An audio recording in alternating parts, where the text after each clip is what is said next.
Hi, this is Starkie Sowers. Welcome again to another Plus Program training series. Today's topic, skincare, and this is part two. So one thing we know about the skin is it has all sorts of different types of functions. A little bit of a review from last session number one, but when we look at the skin, obviously it covers the whole body, provides us protection, prevents us from seeing inside, so to speak. Part of the immune system as well too, prevents outside invaders from getting inside. Helps to regulate body temperature. Additionally, it also has some excretory factors such as sebaceous material, which kind of helps to lubricate the skin. The other thing that it does as well too is it helps with detoxification, and it's a processing center or manufacturing center for vitamin D. What is skin made of? Well, when we look at skin, we know that ultimately a large percentage of certain portions of the skin are made from proteins. So it becomes essential that we have adequate amounts of proteins. Additionally, one of the other components that we see is fatty acids. Fatty acids are critical in the matrix or the makeup of skin tissue as well too. Especially when it comes to fatty acids, remember to maybe focus or concentrate on the omega-3 fatty acids, which are typically deficient in the American diet. All right, so with that said, what can I do topically, or what can I do maybe just kind of help with skin, just maybe cleansing and just making it feel right, so to speak? Well, I've got what I call my top three here. First of all, number one, you got to use some type of a soap. When we look at soap, it's kind of fun. There was actually an era from roughly about 500 to 1500 AD, and we call it the soapless generation or the soapless era, so to speak.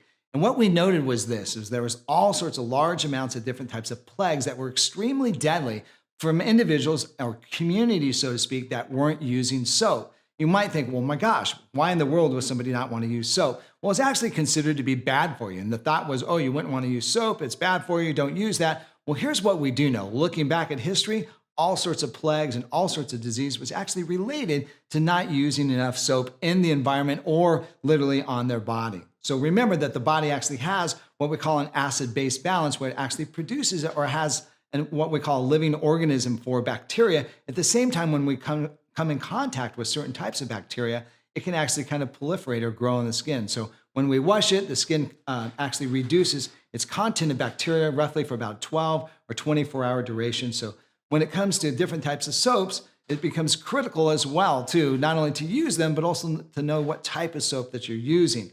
So oftentimes there's different types of soap. So we look at coconut oil based and maybe olive oil or different types of vegetable oil based soaps. And those soaps ultimately are the best ones to choose. Now, recently, especially in the last maybe 15 or 20 years, there's been a huge influx of what we call sodium lauryl sulfate type soaps. They're the ones that really kind of suds up really nicely, so to speak. Well, those synthetic soaps, as we like to call them, oftentimes are very irritating to the skin. So be cautious on how much you're using, not only around your kids, but also on yourself, especially if you've got sensitive skin with those particular types of soaps. All right, so the next factor, rehydration. Oftentimes, especially when you get out of the shower, get out of the bathtub, my favorite is when I get out of the beach water after spending like a half an hour body surfing or something like that, your skin has a tendency to get dehydrated. That water itself actually pulls water out of the skin surface. So ultimately what that does is creates a dehydration situation. Well, putting lotion on your skin or cream back on your skin, it brings hydration back. Remember that lotions ultimately are made up of a certain amount of water as well as some fatty acids and maybe some type of humectant, which actually absorbs moisture out of the air and brings it into the skin itself.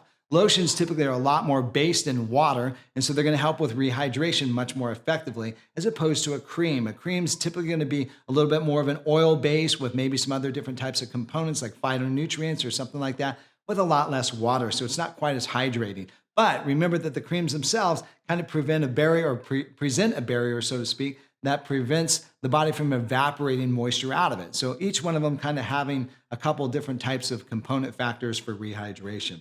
There's also additionally different types of cleansers. And a cleanser, especially like a facial cleanser, it's going to be very common to be used to kind of help prevent the body from being so dry after washing the face. And that's really kind of a combination of soap and maybe some lotion together. And that's what a facial cleanser is. All right, so clays and masks. Clays and masks are great. One thing that's nice about a clay and a mask situation is clays actually help with a couple things. Number one, as you get older, the skin doesn't rejuvenate as quickly. So when you use a clay or a mask, it actually exfoliates or gets rid of dead skin and actually causes the body to rejuvenate its skin at a little bit quicker pace.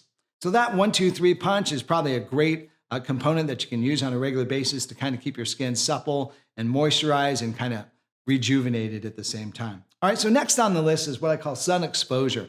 There's different types of skin types. When there's 5 essential different types, and when we look at those 5 different essential types, they go all the way from very light complected to very dark complected. And what gives you the complexion darkness on your skin is what we call specific types of melanin proteins.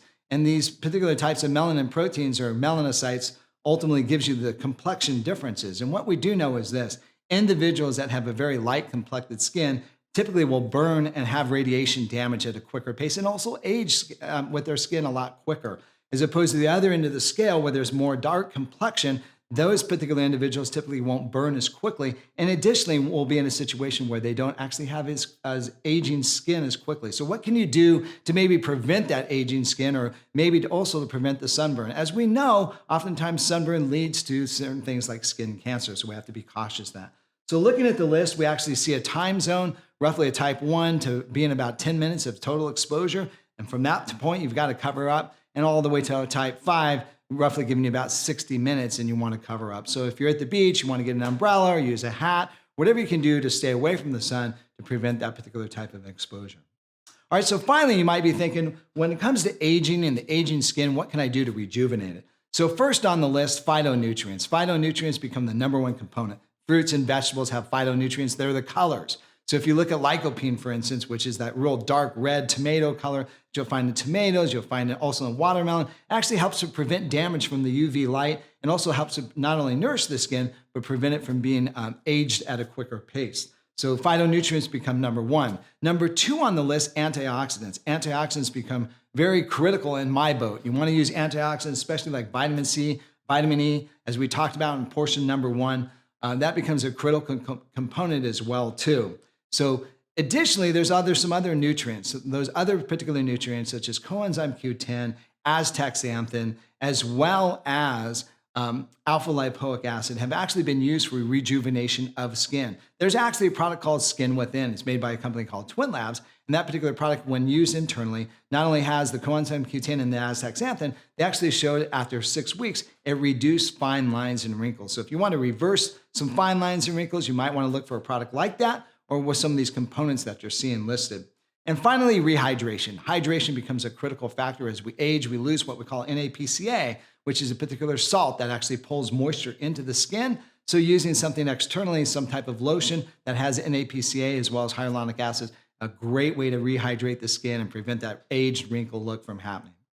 This is Starkie Sowers. Thanks again for watching another Plus Program training series.